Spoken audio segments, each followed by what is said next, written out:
Kerala traditional mural പെയിന്റിങ്ങുകളിൽ വരയ്ക്കുന്ന എല്ലാ പുഷ്പങ്ങളും യാഥാർത്ഥത്തിൽ പ്രകൃതിയിൽ ഉള്ളവ തന്നെയാണ്. എന്നാൽ അത് കലാകാരന്റെ മനോധർമ്മം അനുസരിച്ച് അവൻ പുതുതായി ആവിഷ്കരിക്കുന്നു എന്നതാണ് അതിൻ്റെ പ്രത്യേകത. വിവിധ തരത്തിലുള്ള അലങ്കാര പുഷ്പങ്ങൾ ചുമർ ചിത്രങ്ങളിൽ ധാരാളമായി വരയ്ക്കാറുണ്ട്. അതിൽപ്പെടുന്ന ചില പുഷ്പങ്ങളാണ് ഇവിടെ വരയ്ക്കാൻ ശ്രമിക്കുന്നത്.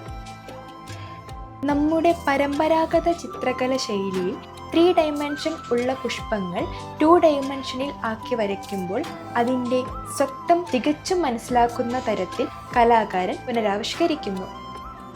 പഴയ ക്ഷേത്രമതിലുകളിലും കൊട്ടാരമതിലുകളിലും വരയ്ക്കപ്പെട്ട ചിത്രങ്ങളിൽ ധാരാളമായി പുഷ്പങ്ങളുടെ ഡിസൈനുകൾ വരയ്ക്കപ്പെട്ടിട്ടുണ്ട്.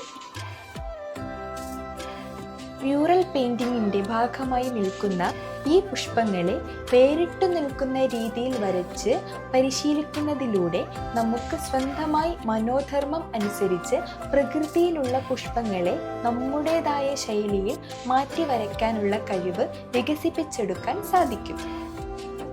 സാധാരണ ഏതൊരു ബേസിക് ഡ്രോയിങ്സ് വരയ്ക്കുന്നത് പോലെ തന്നെ പെൻസിൽ കൊണ്ട് വളരെ നേരിയതായി വരച്ച് വ്യക്തമായി പുഷ്പങ്ങളുടെ രൂപം വരച്ചതിന് ശേഷം മാത്രം ബ്രഷ് ഉപയോഗിച്ച് തെളിയിച്ചെടുക്കുക.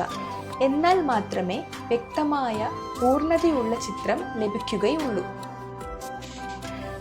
കേരള ട്രഡീഷണൽ മ്യൂറൽ പെയിന്റിങ്ങിലെ ഏതൊരു ഡിസൈനിൻ്റെയും ഒരു അടിസ്ഥാന പ്രത്യേകത എന്തെന്ന് വെച്ചാൽ അതിനെ ഒരു വ്യക്തതയും പൂർണ്ണതയും നമുക്ക് ഫീൽ ചെയ്യാൻ സാധിക്കുന്നു എന്നതാണ്.